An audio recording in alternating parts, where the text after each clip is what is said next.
Selamat pagi Bu Yanti yang kami hormati, selaku dosen dari mata kuliah Information Visualization. Pada kesempatan kali ini, kami dari kelompok 2 akan mempresentasikan laporan proyek kelompok kami.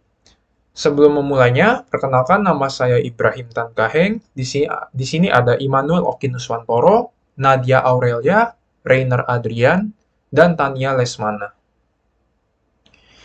Sebelum masuk ke pembahasan dari proyek visualisasi kelompok kami, di sini terdapat daftar isi. Yang pertama yaitu proyek objektifnya. Kedua ada project circumstances, di mana di dalamnya terdapat people, constraint, consumption, deliverables, dan resource-nya. Ketiga terdapat purpose map. Keempat ada working with data, di mana di dalamnya terdapat data acquisition, data examination, dan data transformation. Nah, di data transformation ini di dalamnya terdapat data cleaning dan transformation, dan juga join data. Dan terakhir tidak lupa terdapat data exploration. Lalu yang poin kelima terdapat visualisasi dari uh, pengerjaan proyek kelompok kami. Yang pertama itu terdapat project objektif, di mana masyarakat tentunya sudah tahu adanya virus COVID-19 yang sudah menyebar ke seluruh penjuru dunia dari tahun 2019 hingga saat ini.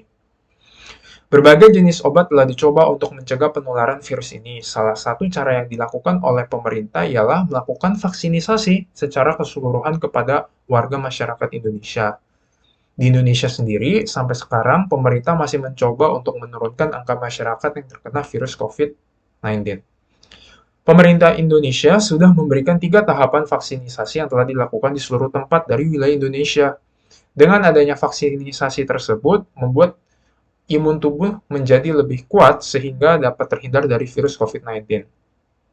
Pada tahapan vaksinisasi terakhir atau disebut dengan vaksin booster merupakan vaksin yang dianggap paling ampuh dalam menghindari terkenanya virus COVID-19. Oleh karena itu, vaksin booster tersebut akan menjadi objek visualisasi dalam mencari tahu seberapa efektifkah vaksin booster ini dan apakah warga Indonesia tidak perlu khawatir lagi apabila sudah menerima vaksin booster. Kelompok kami juga melakukan analisa ini membandingkan angka penurunan yang terjadi kepada masyarakat yang terkena COVID setelah menerima vaksin. Oke, pada project circumstances terdapat people yang berisi stakeholder dan audience. Di stakeholder dibagi menjadi dua, yaitu internal dan eksternal, di mana internal terdiri dari anggota kelompok dan dosen sebagai pengawas, sedangkan yang eksternal terdiri dari pemerintah, karena data yang diambil merupakan milik pemerintah. Di bagian audience, proposal ini tentunya hanya akan dibaca oleh dosen pengajar saja karena terdapat beberapa hal yang mungkin masih bisa untuk diperbaiki. Mungkin jika tahap itu sudah selesai, kami akan mencoba menerbitkannya di sekitar kampus sehingga semua orang dapat membacanya dan melakukan riset tentang hal yang sejenis atau untuk memberikan kesadaran dalam masyarakat. Pada bagian B, yaitu constraints, terdapat pressure di mana dengan waktu yang diberikan selama 1 semester ini, kami mengerjakannya secara bertahap karena menyesuaikan dengan jadwal materi, sehingga kami dapat membuat laporan dengan baik. Tidak semua anggota kami mahir menggunakan aplikasi tablet, tapi kami perlu berlatih terlebih dahulu. Begitu juga dengan menggunakan Microsoft Excel. Oleh karena itu, hal ini memakan cukup banyak waktu. Walaupun diberikan waktu pengerjaan 1 bulan, akan tetapi banyak waktu kepotong dengan adanya pengerjaan proyek lainnya dan kegiatan individu masing-masing anggota kelompok kami. Sehingga untuk pengerjaan yang efektif kurang dari 1 bulan, yaitu sekitar 2 minggu. Nah, setelah itu, rules yang ada di proposal ini adalah yang pertama, tampilan bisa dibaca di gadget manapun. Yang kedua, menggunakan newspaper atau Z-layout. Yang penting ditempatkan di paling atas atau paling kiri. Yang ketiga, menggunakan ukuran yang tepat.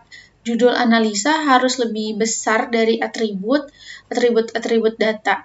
Yang keempat, penggunaan charts yang cocok untuk masing-masing analisa. Dan yang terakhir, tampilan data mudah untuk dimengerti.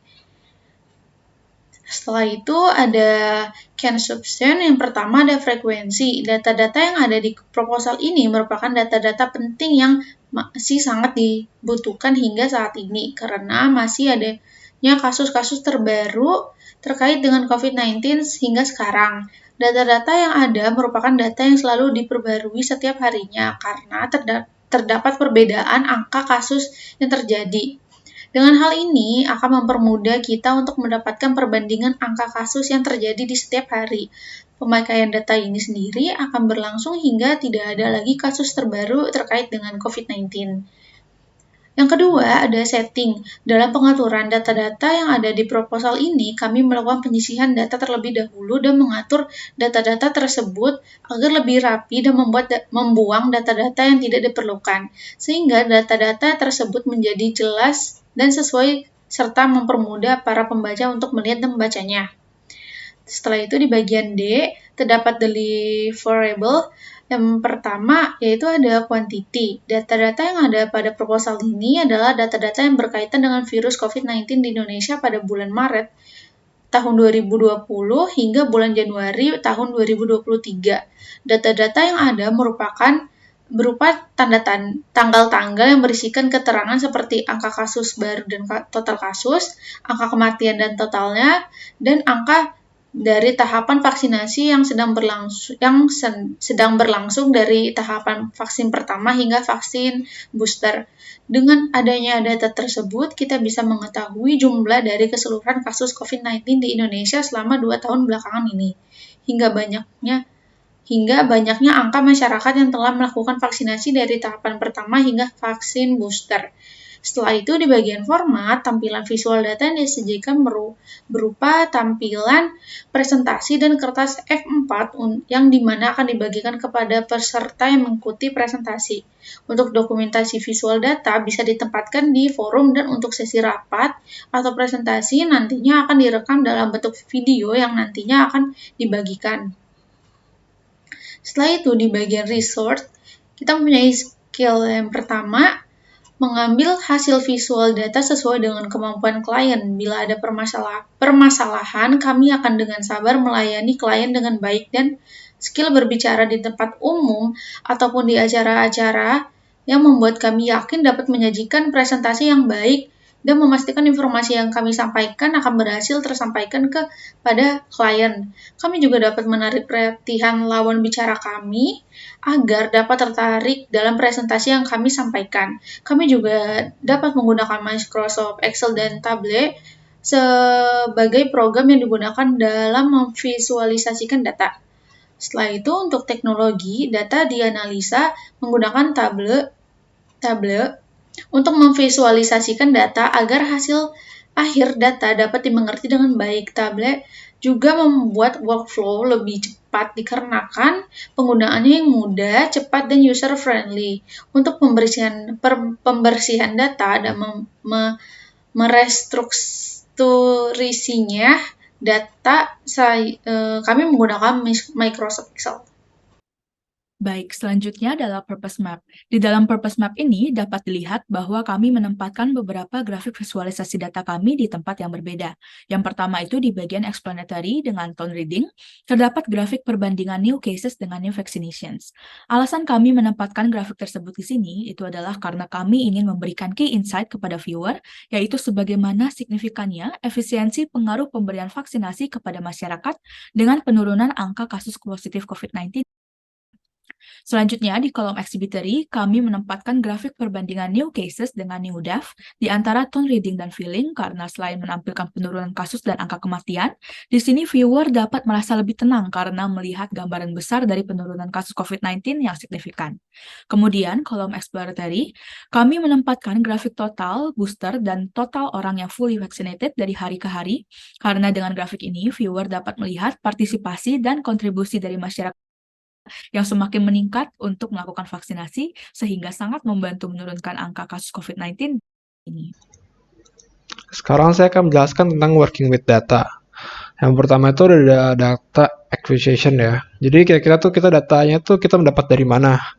Nah, di sini dalam kasus ini kita mengambil data-data dari WHO. Hal ini dikarenakan itu sudah berstandar internasional dan juga sudah diakui dunia. Dan juga data-data tentunya itu udah presisi dan tentunya ada banyak hal lah dan tentunya itu semuanya itu pasti sangat lengkap ya. Selanjutnya itu ada data examination. Data examination tuh kita berpikir kira-kira data-data dan atributnya itu yang cocoknya apa. Di sini kita ngefilter semua itu dan kita take notes.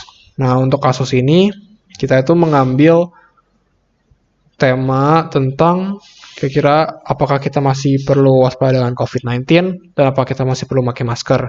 Nah, oleh karena itu kita tuh tentu memilihnya tuh di negara Indonesia ya.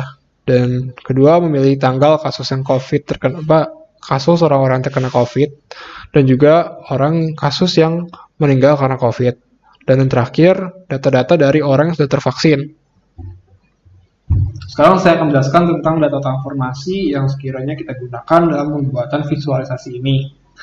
Berapa sih data transformation itu? Sebenarnya data transformation itu kita mengubah data dari source datanya.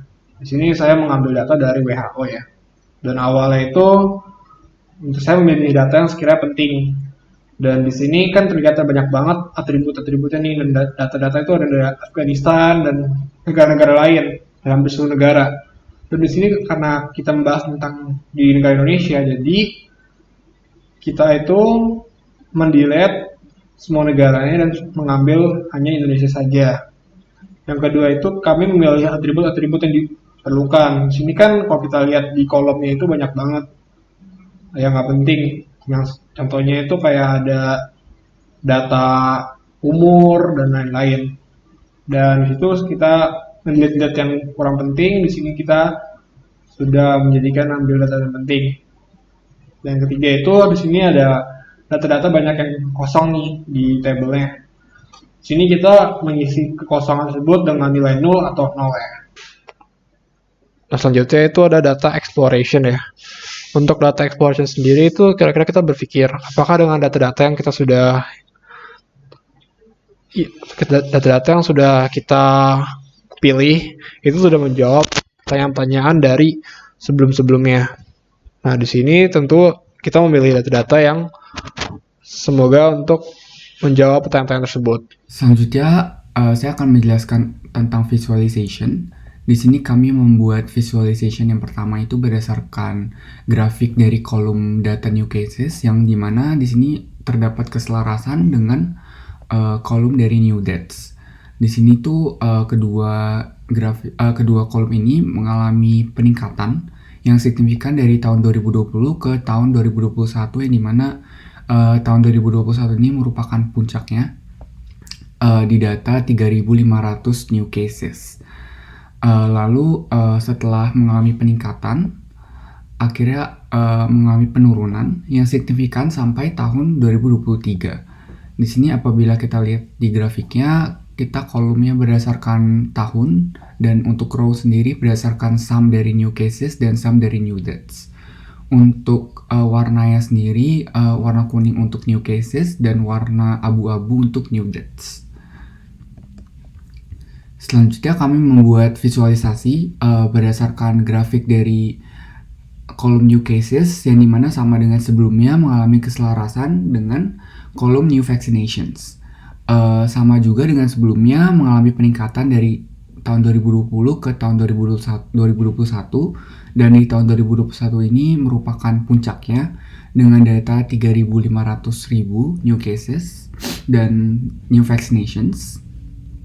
Lalu setelah puncak ini sendiri mengalami penurunan yang signifikan sampai di tahun 2023. Untuk data kolomnya sendiri juga sama seperti sebelumnya berdasarkan tahun, dan untuk row-nya berdasarkan sum dari new cases dan juga sum dari new vaccinations.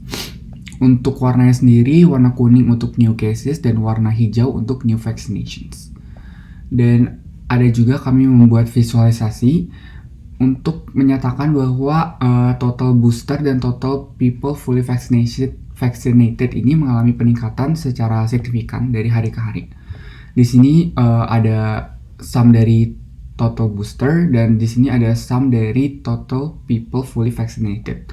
Untuk total booster sendiri dapat dilihat berdasarkan date-nya bahwa dari hari ke hari ini mengalami peningkatan yang signifikan. Di sini kami mengambil data dari bulan Maret di tahun 2022 dan ini juga sama di bulan Maret tahun 2022. Di sini juga dapat dilihat bahwa some dari people fully vaccinated mengalami peningkatan yang signifikan dari hari ke hari. Nah, melalui visualisasi yang telah kami buat, dapat diamati bahwa terdapat suatu relasi yang terjalin di mana dengan meningkatnya jumlah vaksinasi dan booster, maka jumlah kasus dan angka kematian itu juga terus menurun. Hal ini tuh ditandai dengan setiap ada puncak-puncak dari angka vaksinasi sendiri, maka angka kasus itu akan mengalami penurunan secara signifikan seperti sebelumnya, puncak di tahun 2021 dan setelah itu mengalami penurunan yang signifikan sampai di tahun 2023. Sekian, terima kasih.